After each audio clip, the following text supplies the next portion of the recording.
Well, folks, I woke up to a surprise today. Now, this tree we're approaching right here has a few. Do you see them? And then I saw this tree over yonder here.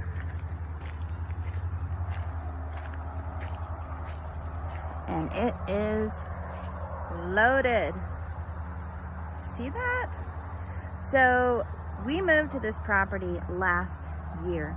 Last spring was our first spring here.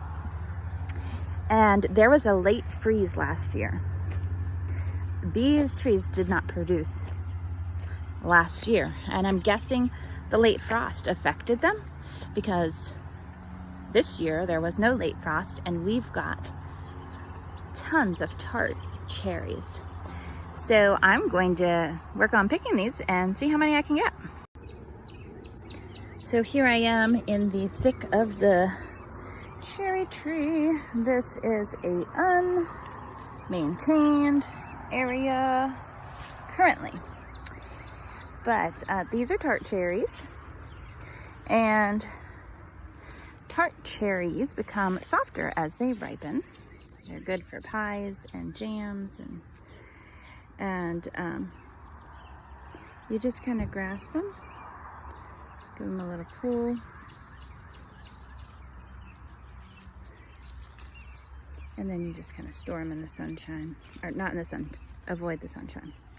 They can be stored in the refrigerator for a couple of days. Now, if these were going to be shipped somewhere or something, and I wanted them to last as long as possible, we would want the stems attached.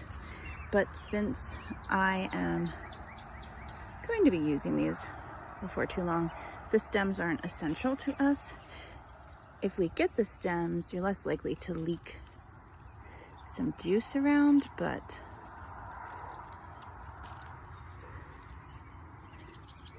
it's okay. So these will need pitted.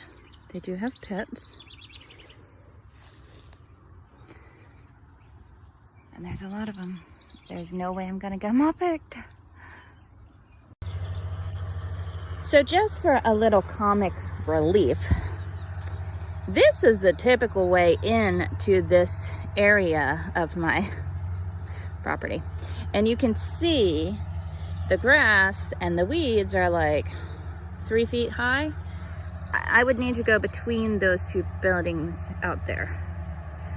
So I did some quick mama improvisions, and here's how I got in. There's a fence here right to my lane.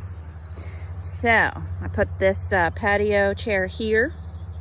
I brought my handy dandy step stool from in the house. This is what I use in my house to clean.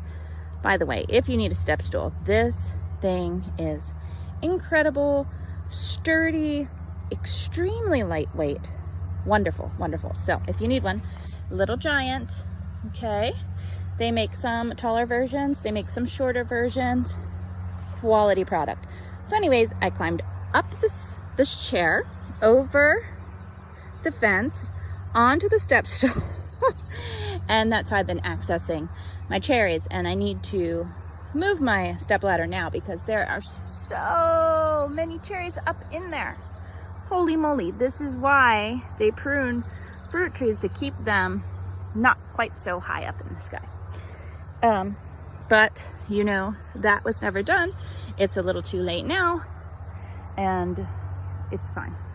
But you can see my little trampling around trails underneath the tree. The vegetation's kind of knocked down. And to ice the cake, because we all love icing on the cake, I'm doing it all in my jammies. I don't know, I got the cart before the horse today, but that's what I'm doing. So far here, this is how much I've picked. This is a very large colander. And I've got a lot more to pick. But I think for this evening, I'm going to have to stop because I am running out of daylight. It's becoming twilighty here.